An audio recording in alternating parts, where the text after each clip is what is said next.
اخوان السلام عليكم. ها السيلاجيت، هذه الدوريجين ديال السيلاجيت، ها السيلاجيت الاصليه. هذه الناس ديال الاختصاص، الناس اللي كتفهم في الاعشاب يكذبوني، وما نقدرش نخرج بشي حاجه ما تكونش دوريجين ونقول للناس دوريجين، حيت كاينين الناس اهل الاختصاص ما تقدرش تكذب عليهم. كاينين الناس العامه كيكذبوا عليهم، بزاف ديال الناس كيبيعوا عليهم السيلاجيت الدوزيام. هذه السيلاجيت بروميان.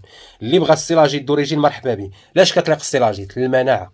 السيلاجيت مزيان لواحد الانسان عنده العيا والتعب ولا فاتيك وما قادش يتحرك عليه بالسيلاجيت.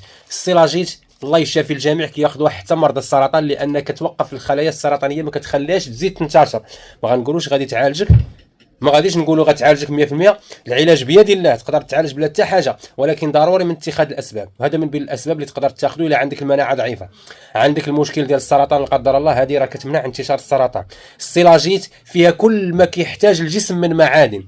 السيلاجيت مفيده حتى كيف قلنا لدوك الناس اللي كيحسوا بالتعب والعيا ولا فاتيك ما قادرش يتحرك عليه بالسيلاجيت. كياخذوها الدراري الصغار كيديروا سبور، كيترينوا في لاصال حمل الاثقال، كياخذوا السيلاجيت. احسن ليه من احسن من افضل ما كاين فهادشي اللي كيتباع ديال البرودوي شيميك ديال الفيتامينات والبروتينات، وهادشي اللي كيتباع في الفارماسيان. فيتامين كتاخذوا فانيده يعني داخله فيه مواد اصطناعيه، برودوي شيميك اللي يقدر يخلي لك اعراض جانبيه. هذا الطبيعي، هذه شي حاجه اللي غادي تاخذها بعينك مغمضين وانت مرتاح. السيلاجيت قرا عليها زمان العلم، هذا كيف قلنا فيها كل ما كيحتاج الجسم من معادن.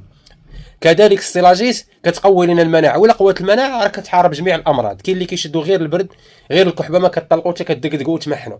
علاش؟ المناعه ضعيفه. اللي عنده مناعته قويه حتى البرد الا شدو دغيا كيمشي، الراس دغيا كيفوتوا، اي حاجه كتقاوم هذيك المناعه اللي قويه. عندك المناعه ضعيفه عليك بالسيلاجيت. كاين البروبوليس، كاين حبوب اللقاح، كاين غذاء الملك، هذا كلهم ديال المناعه، ولكن بالنسبه لي السيلاجيت شي حاجه طوب كذلك المناعه. وللناس اللي عندهم يعني الصحه ضعيفه، ما عندوش الطاقه، ما عندوش السفل، السيلاجيت.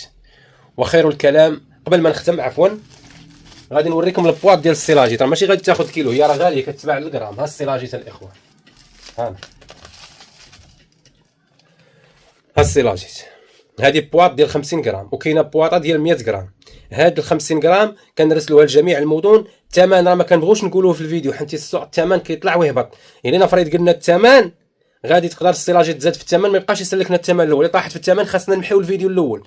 هادشي علاش راه حنا دايرين الثمن مناسب. عيط ليا نقول لك الثمن في الواتساب ولا في ميساج، وكنديروا التوصيل لجميع المدن. والمهم هو غتاخذ سيلاجيت اصليه دوريجين. المحل ديالنا معروف في كازا، بغيتي تجي ليه مرحبا بك، بغيتي نرسلو لك مرحبا بك. وكنديروا جميع انواع الاعشاب، واللي خاصها شي حاجه مرحبا به. والسلام عليكم ورحمه الله تعالى وبركاته.